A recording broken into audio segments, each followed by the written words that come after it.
Waiting room. Recording now. Welcome to our Thursday book launch. My name is Malika Albrecht, and I am the founding editor of Redheaded Stepchild. We are so excited tonight. We've already had good conversation. I kind of feel bad that I wasn't recording. I didn't mean to leave y'all out of this. Tonight, we are celebrating with Chris Locke, and I'm very excited because I love the title Music for Ghosts. We've just been reminiscing about old times and music. And one of the things I also want to mention is that he also has a memoir coming out, Without Saints. So multi-talented. We're really looking forward to hearing from you, Chris. Just really glad you're here.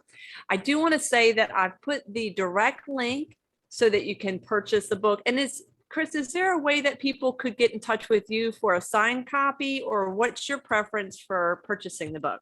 Yeah, of course. I always think that's the best way to do it. And they can just instant message me, on Facebook. And then I'll send it signed with a message, postpaid. I like it. Yeah, that's my favorite. So I was hoping that you offered that. Some people are not doing that right now, and I just think it's a nice touch. So you can directly reach out to Chris and get your signed copy. Oh, good. Eric is here. I don't think I've ever seen that one of our Thursdays. This is exciting. You're bringing out all the fun folks here. Thanks, Chris. I do want to do a quick bio. Christopher Locke was born in New Hampshire and received his MFA from Goddard College. His poems have appeared in, among others, and I mean, this is a wild, wonderful list: the North American Review, another Chicago magazine, Poetry East, Verse Daily, Southwest Review, the Literary Review, The Sun, West Branch, Rattle, 32 Poems, Rhino, and NPR's Morning Edition. He won the Black River Chapbook Award for his collection of short stories. This is why we were saying he's so multi-talented. This latest collection that we're celebrating tonight, Music for Ghosts, out by New York Quarterly Books. And the memoir will be out in short, like just a couple of months. In October. So a few months, yeah. Fabulous. So I'm going to turn it over to you. Let me put you on. And I want to remind everybody, please mute. I will mute myself, seeing as I had a dog barking earlier. Thanks, Chris. Welcome. All right, Malika, thank you so much. And thanks to everyone who came out tonight to spend a little time listening to some poetry, some of my writing. I really appreciate it. Whatever part of the world you're tucked into, I hope you're having a good day. I'm in Essex, New York, right on Lake Champlain. Used to be, actually, I don't know if you knew this or not, it was like a Great Lake for 18 days. That's just weird. It was a Great Lake, then it wasn't. But it's gray and cold here, but hopefully we'll have some poetry to warm it up. So what I'd like to start off with tonight, I want to read a couple new poems. I always like to do that. Read a couple new things, see how they stand next to the current collection.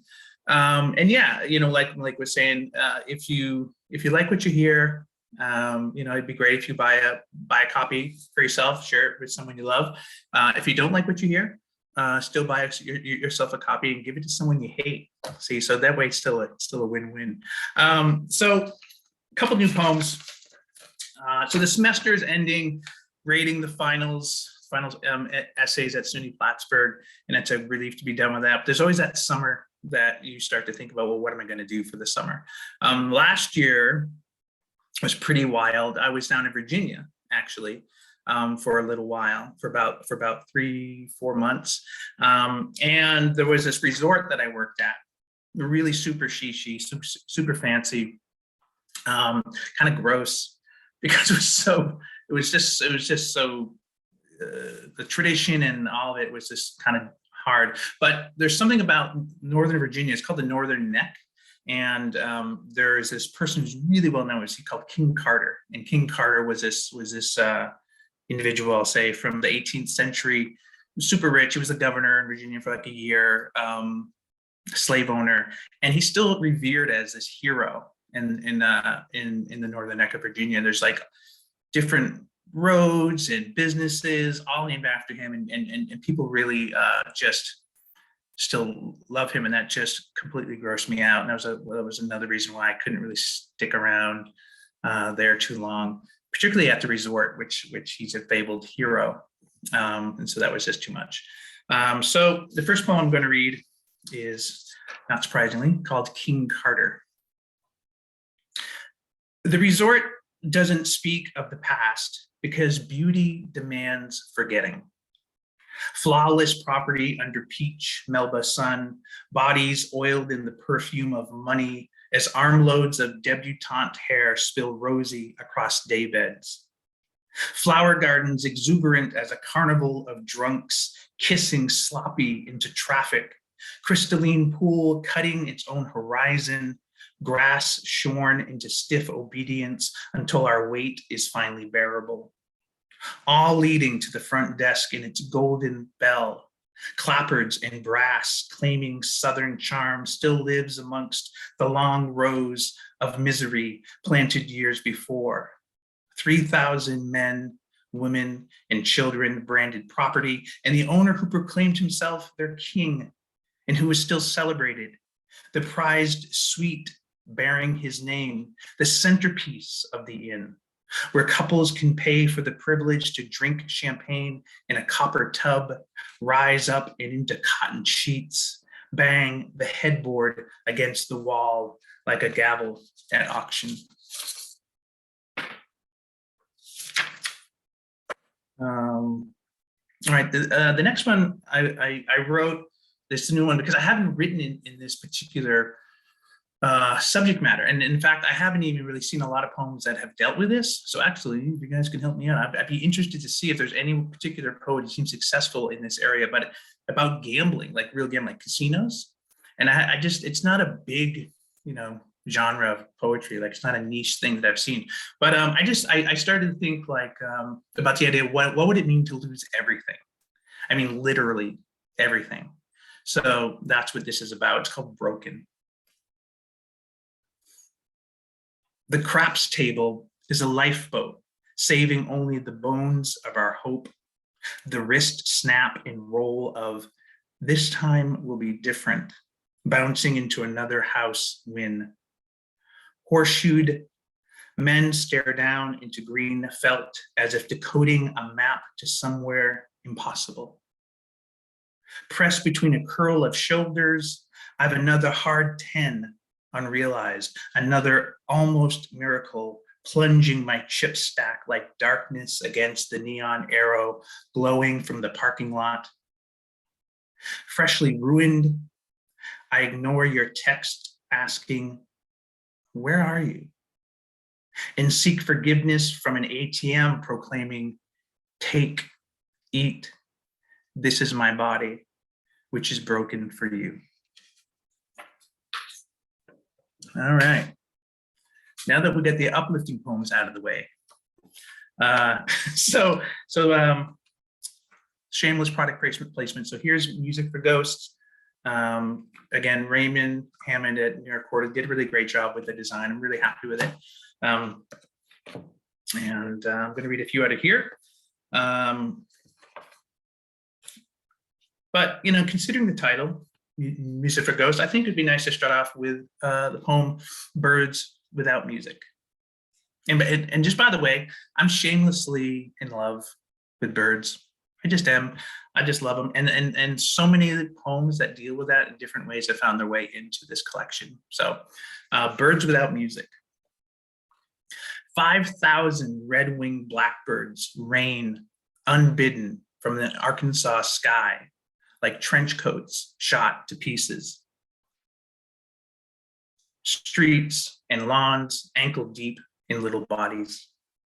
A white-crested laughing thrush bloated under a scrim of wastewater at the Miami Zoo, its black streak across the eyes like an homage to Annie Lennox, until I reconsider, sure God isn't a fan. The Baltimore Oriole with its head blown out, my brother trembling as he tossed the pellet gun into the rose bush and ran.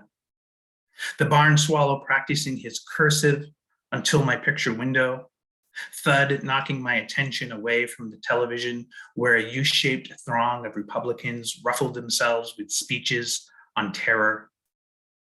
And you, silent on the long flight home to America, news of your brother's death only hours old, and how the night before you said you wished to be a starling, because starlings sing for hours, sometimes longer.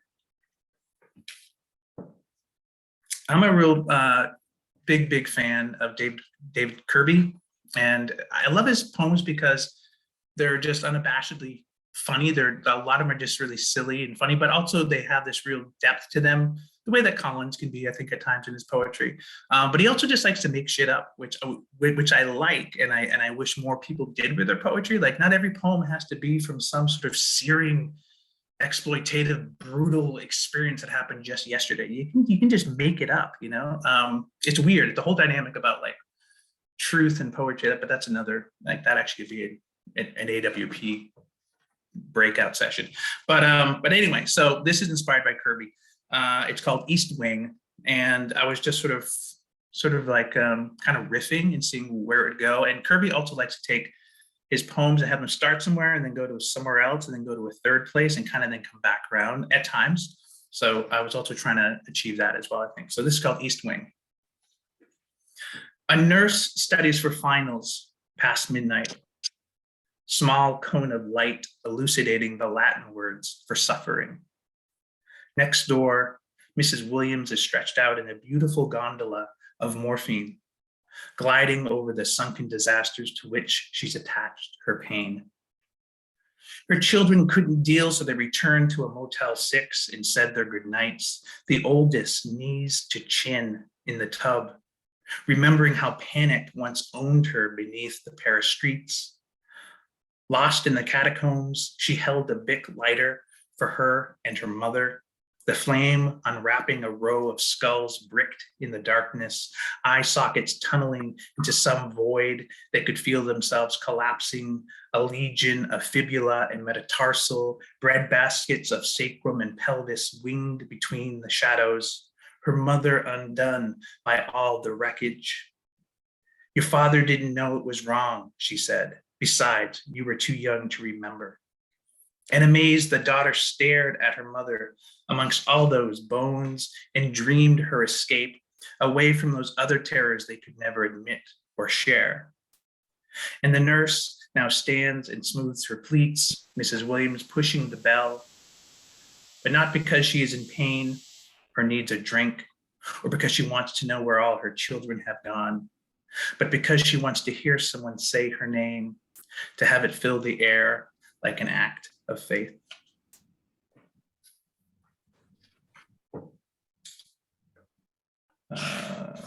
So I'm sure for those who write poetry or write anything, you know, the last 2+ years have been really trying, goes without saying, with dealing with COVID and pandemic. And I think every poet, probably every fiction writer, has something that deals with that in some way, finds its way out somehow. You don't directly name it, but this does name it. And this is something that actually did happen. But this is called Allegory, and it's from April 14th, 2020. So it's just really been 5 weeks when it all started. So Allegory, April 14th, 2020.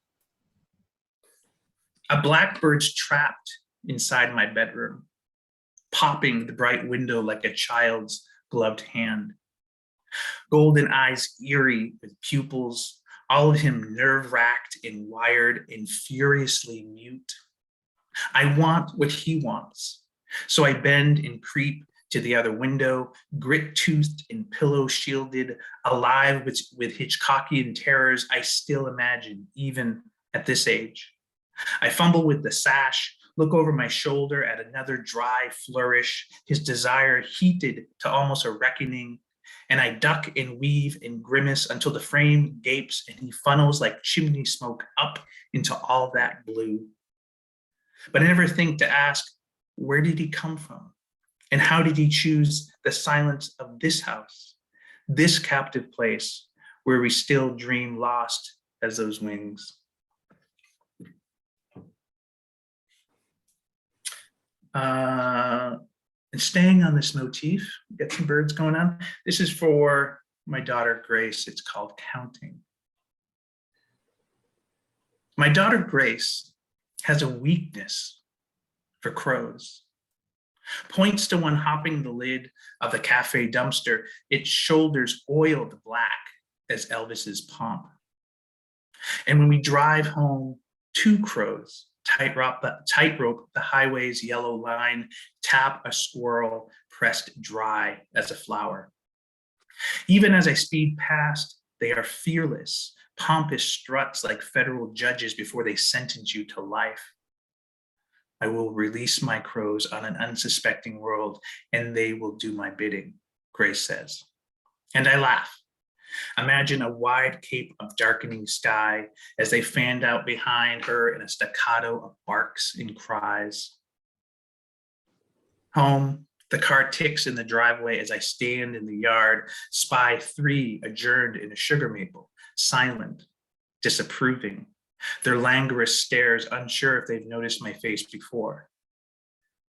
Grace startles me from behind, places a silver necklace in my hand. Leave it on the stump, she says, so they'll know it's theirs. And when I look back up, there are now 4. Well, I got to bookend that with one for my other daughter, Sophie, and it's called Visitation. There was a time, this goes back about 10 years, we were living on the coast on Kittery Point, right in Maine. We spent the winter there. It was really beautiful, but it was really cold and it was really desolate. And there was one day when we went out and the day just wasn't going for her. She was 8 years old at the time.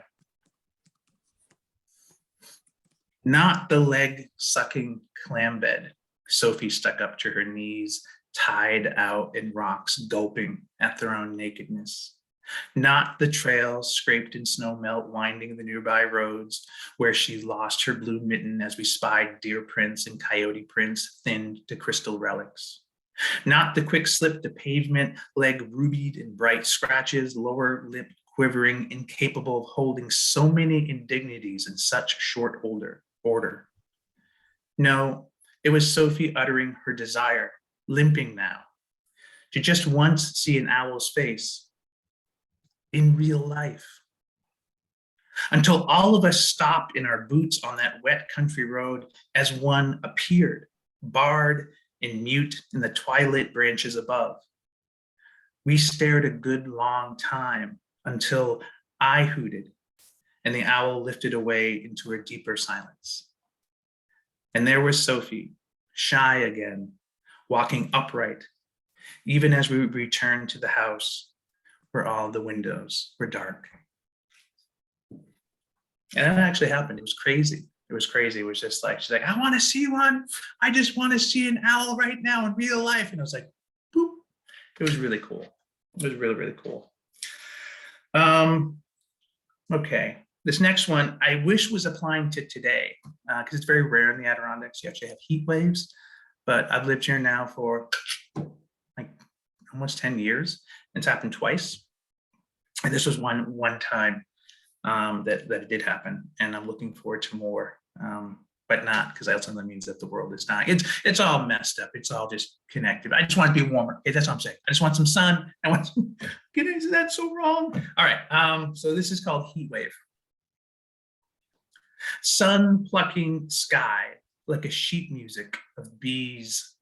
All of us hiding in parlors and basements, dug by others long vanished. Humidity sags between trees like church bells underwater.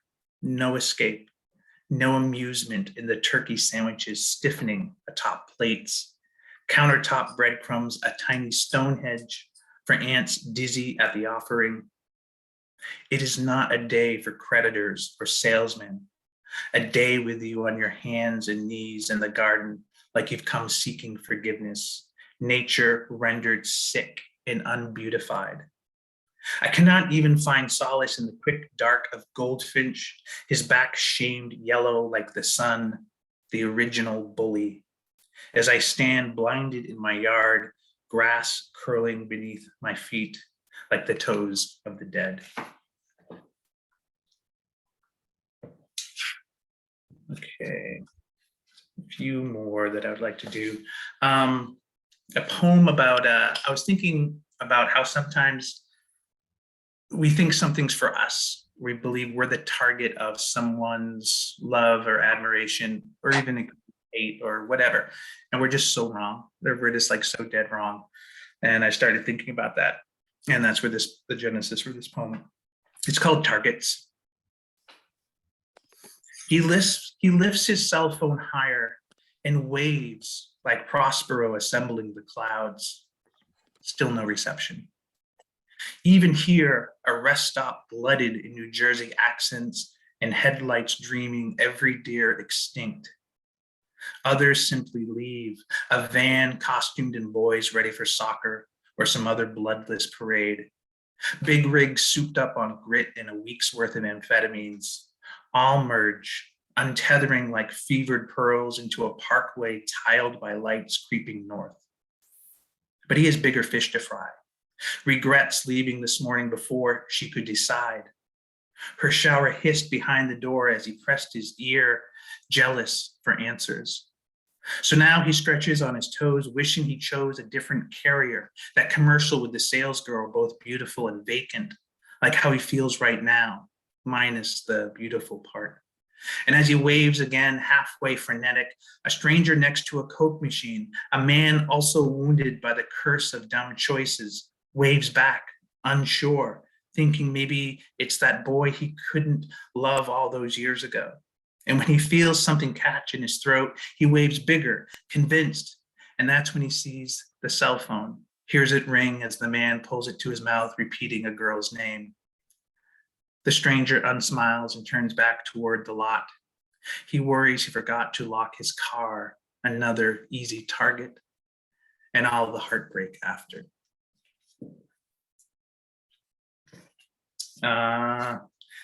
This one leads off the collection. It's called The Arsonist.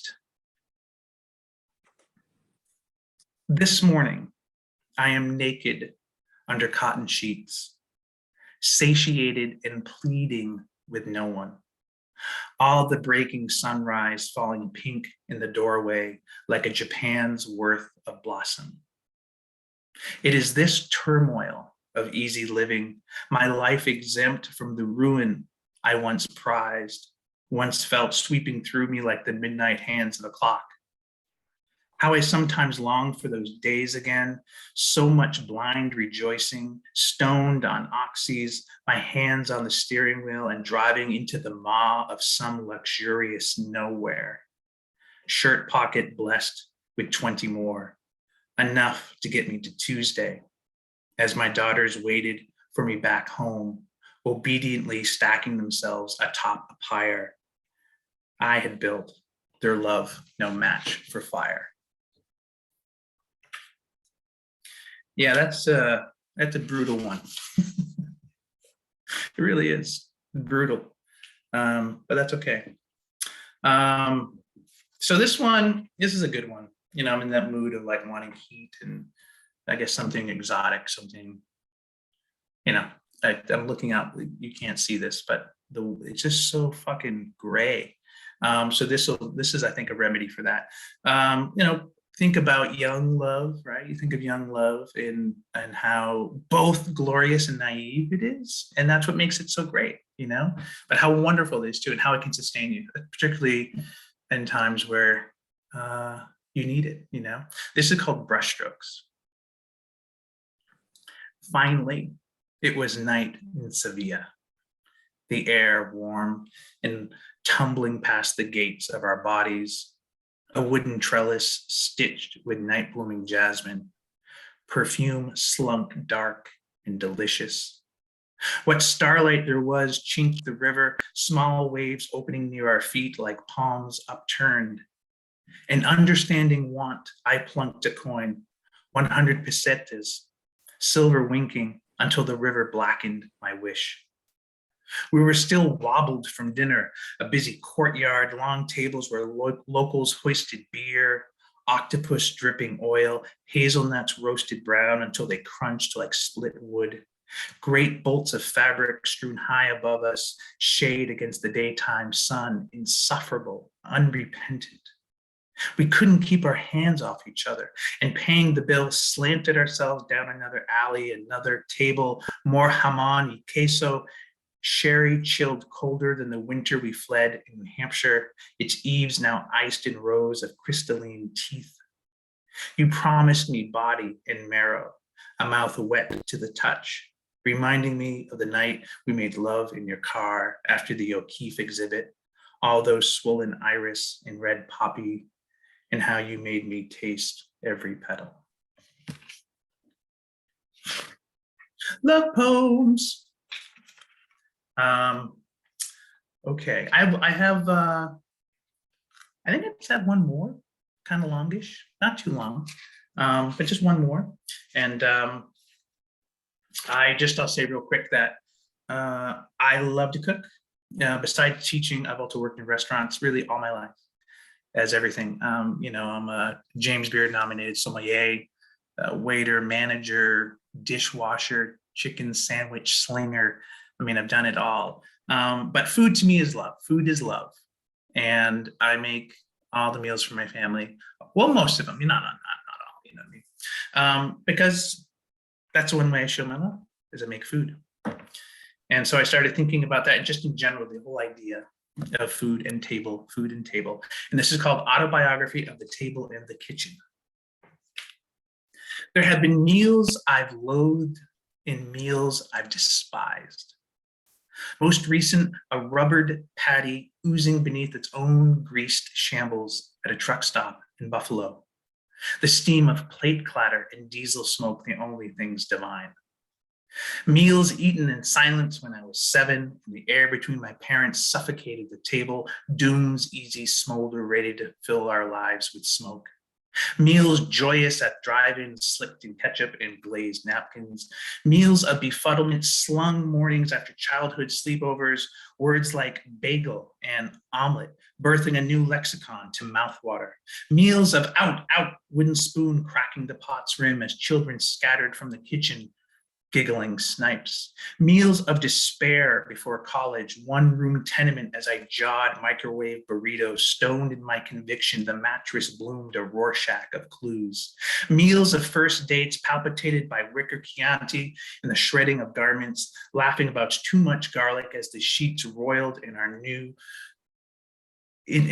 hunger. Meals tilled from farmers markets and roadside stands, Swiss chard a study, in rare plumage, waxy peppers shined like the tongues of small fires.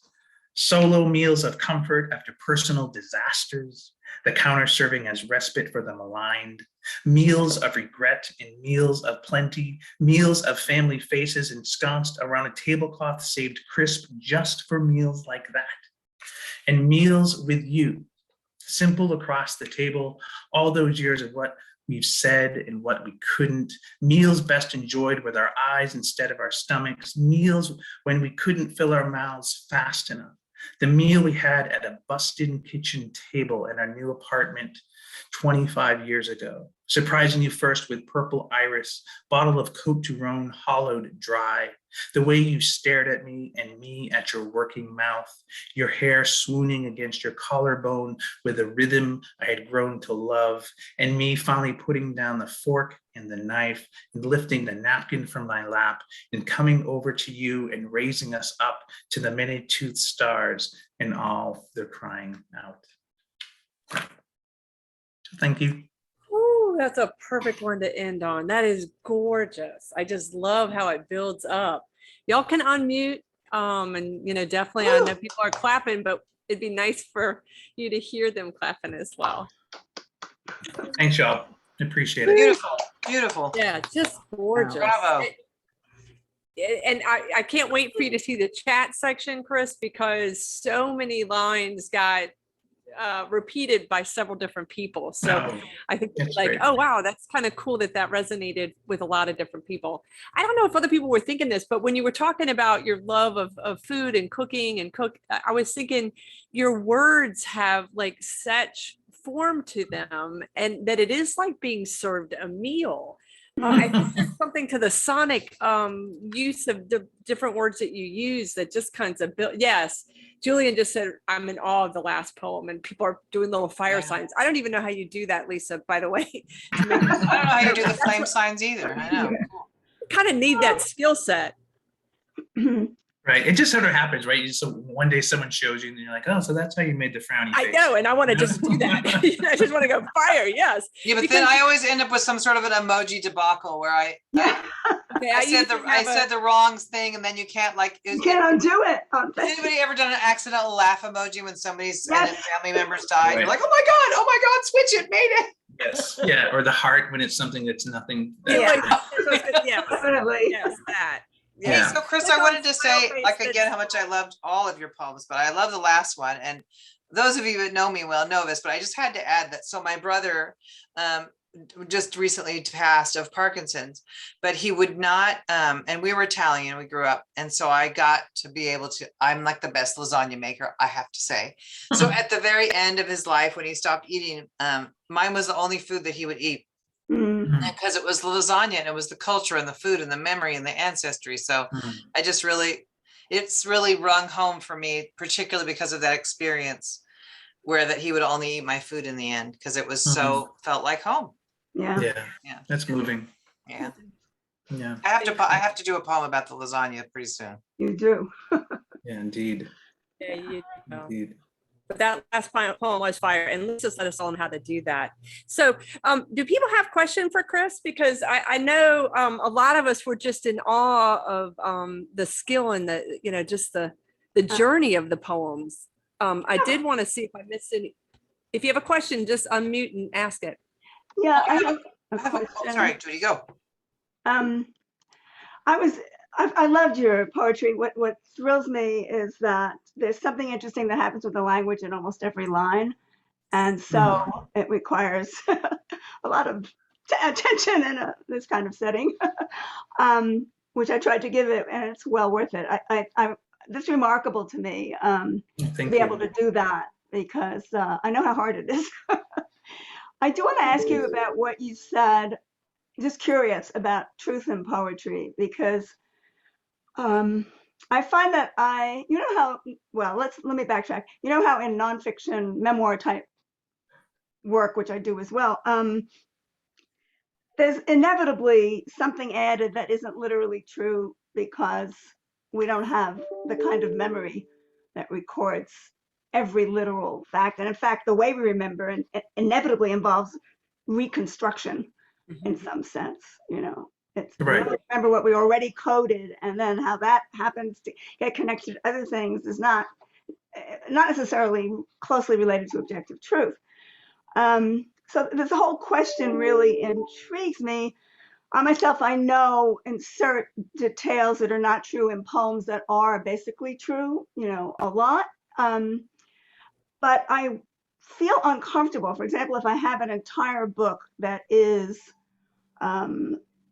in some sense literally true, or the poems come from experiences I actually had. And if I put next to them in that same book poems that are like one of the ones you read that was sort of after David Kirby, where the details were, if I understood you correctly, made up. Yeah, that's right. Yeah. How do you do both of those in the same atmosphere, the same environment? Does it matter or does it not? I mean, I have trouble with thinking about it sometimes because I think the way the reader hears a poem that is autobiographical can, not inevitably, but can be a different way from hearing a poem that is true in another sense, true to emotion, but not true to life experience. I'm not, even as I said that, I'm not sure I believe it. Because I'm thinking as I'm talking, but how do you feel about the question of mixing in one work, in one section, you know, both kinds of poems? Does it not matter because the poem that's not literally true is true to emotion? Well, that's it. I really think you hit on the nail on the head. So what ultimately what the propulsion behind every poem that I write is still a sense of feeling, a sense of emotion that can be needing translation later or might have been already translated, but that's the energy and the rocket sort of liftoff that moves it in the direction that I want it to go to, even though the details might not necessarily be verbatim, right? Like I might not even experience them. I do know what I'm feeling as I'm writing it is what is true, right? And so I guess in the end, that's the thing that's most important. You know, but then there are those poets, though, right, that actually do just they have like whole books of poems that are completely fabricated. Like there's a book called The Year of What Now by Brian Russell about his wife dying of cancer. Oh my The whole God. book's about that, and none of it's true. None of I it. mean, the wife dying of cancer. Yeah, and so he would give these readings, right? And it was well received, and it received a couple of awards.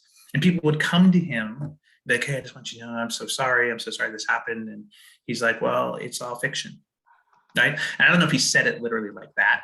I'm sure he'd have act to it, but so then that's interesting to me. That's interesting, and it creates a dynamic that is like worth talking about. Charlie Smith does it a lot too. I don't know if you guys know Charlie Smith, but Charlie Smith writes a lot of fictional poems, but still really powerful. So then you say like, well, what's more important, what was felt, or that what was felt was driven by autobiography? And in some ways, I'm inclined to be in the camp of what you feel is what's most important, not so much the precept to that got you to that place, right? But at the same time, I think it's important you don't lie. You shouldn't don't lie about something. Like, yeah, I wrote this book and it's all about this stuff, and it happened. Then later you're like, just kidding, it didn't happen. Yeah, that would be kind of terrible. That's But he didn't do that. that. Nonfiction, memoir scandals when. Oh, yeah, yeah. That's true. But there is an interesting thing with poetry, and I remember hearing a quote that went around for a while regarding this debate. Is that a real poem, or did you just make it up? Right. Just somehow that made up poem is not real. Wait, what? It loses all. The foundation is crumbled, and it's really just a one-dimensional. Yeah. So I wanted to add that Kim Adonisio killed off her parents in one of her poems, and the parents were none too happy. And then you have to wonder too, like how does the spouse, that person you were talking about, Chris, feel about that? But yes, you do. I also heard that Dorian Locke's, when she has people that are relatively new into poetry and they get bound up and saying, but I want to put this in the poem. It's true. Yeah. And what she says is, I love you and I don't care. So the whole point being, is it necessary for the poem? What's more important, the real story or the poem being an excellent, eloquent poem? There's that question. Yeah, that's right. All good questions. All great discussion. I mean, I love hearing this. I wanted to go back to something you were saying. You were saying the propulsion and what drives, and the words you use are what I feel in your poems. Like there's a tightness with the energy right underneath that moves in the work that I'm just fascinated by.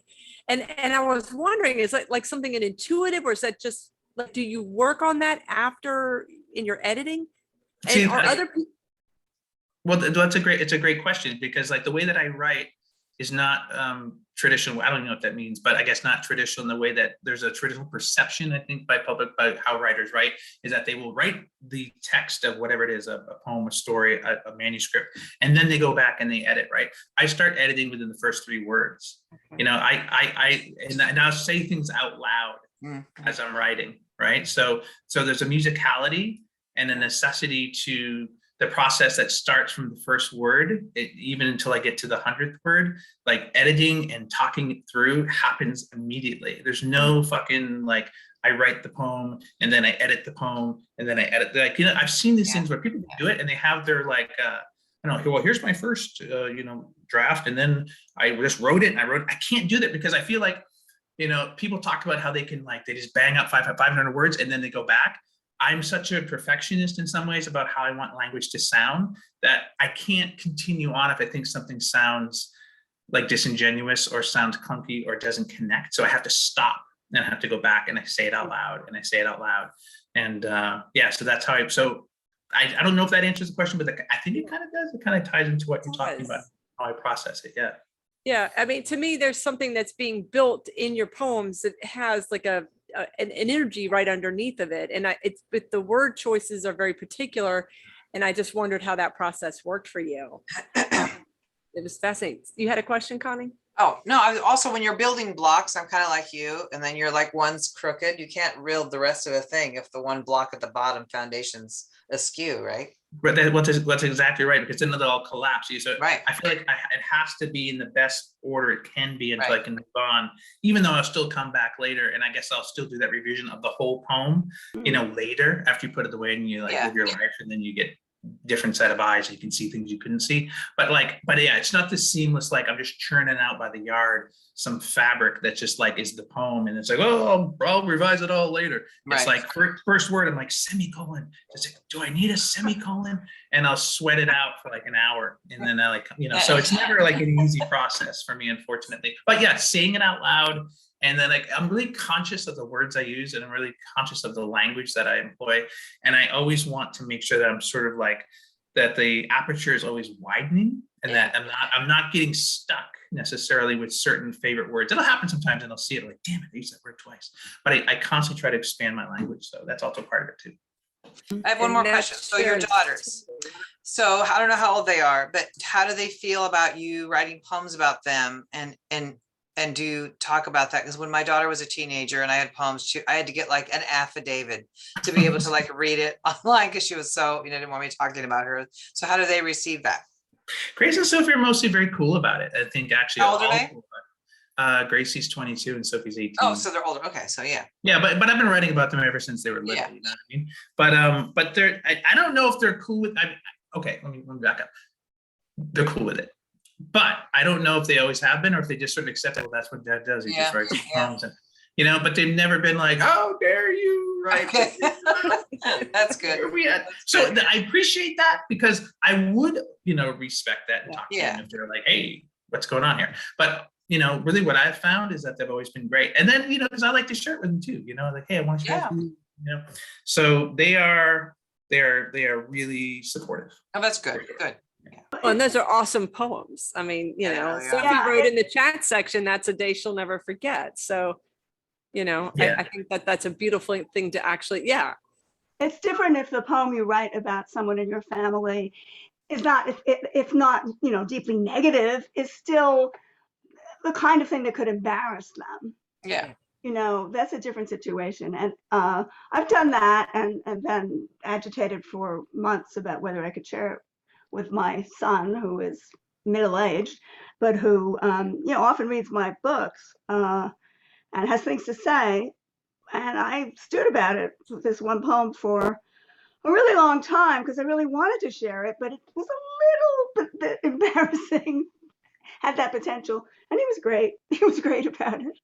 Yeah, and that just shows support, and I mean, there are definitely, I have poems that are difficult poems, challenging poems, like the kind of poems like, you sure you want to write that poem? Because I mean, right. But I do, and there's we all have shit in our lives, right? We've all made bad choices, right.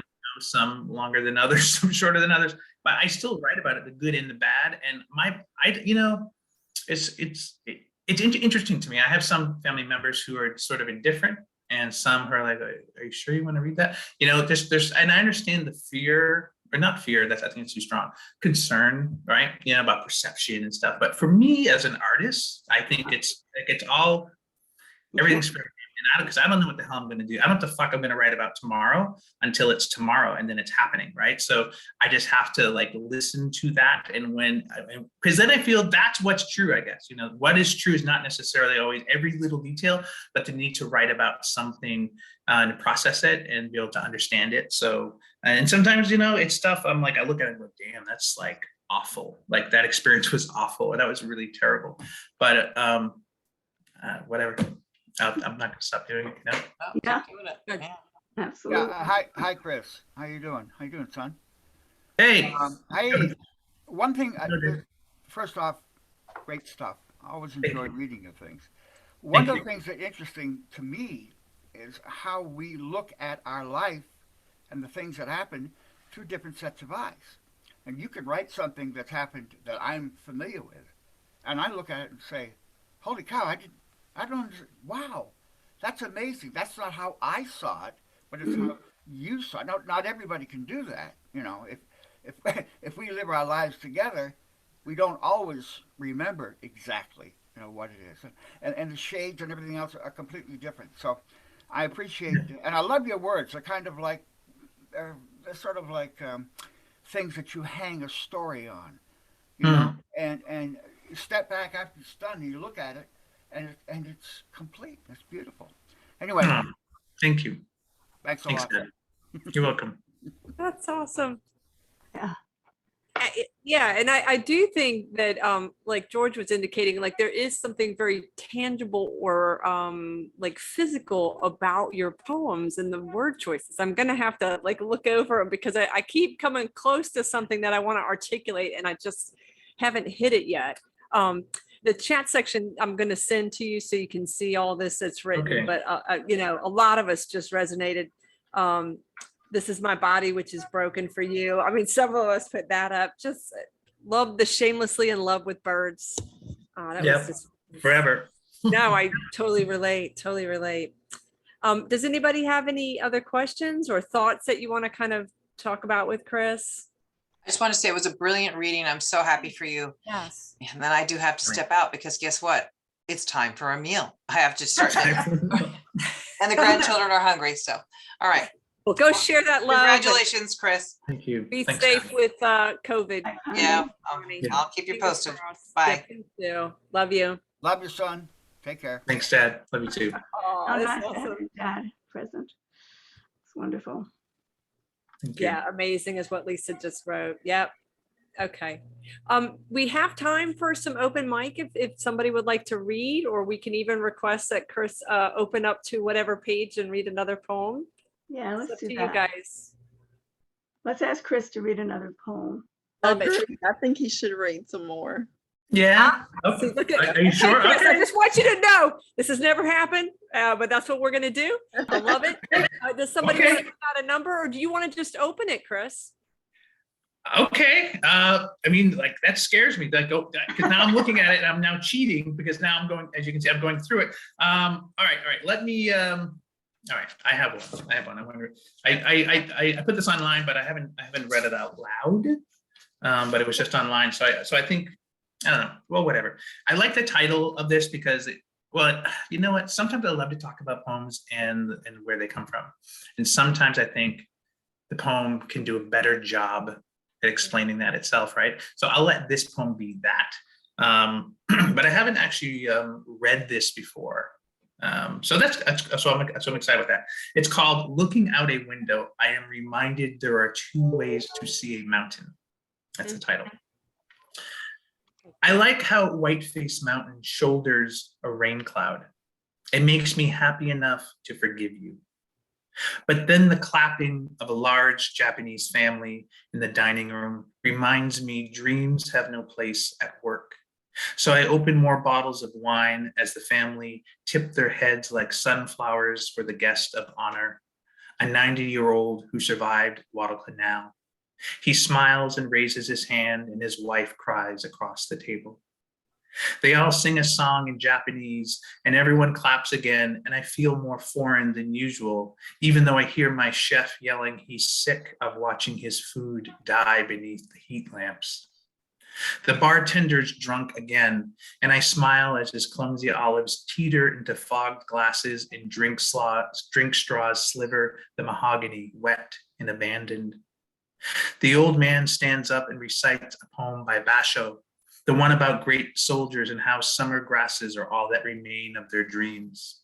And I understand and want him to reveal what that last night was like, the mud and the stench, the blood a river in search of a name, but no better than to interrupt, to embrace a man lost in what it was that saved him. There you go. Thank you. Thank you. Glad y'all chose that. Yeah, that was really, really powerful. Thank you. Awesome. Let's save them. That's going to stick with me for a while. Chris, congratulations. Thank you This so much. book and also the memoir. If you want to get a signed copy, reach out to him via Facebook. Christy, did you have something? I just can't wait to read this book. I have to. I can't wait. Oh, well, thank you. I hope you like it. Thank you so much. Yeah, this one was a few years in the making. Usually I was getting cranked out the books every couple of years. This one took about 3-4 years. So I hope I don't let you down. But thank you. Hey, we already had the preview and we already know what we're getting into. Thank Awesome, you. guys. Thank you so much for gathering today to join, to celebrate, and be well. Good to see everybody. Good to see Malika, you. thank you. Julian. All you guys. Bye. Thanks. Take Bye. care. Well, Bye. thank you, guys. Bye. Bye.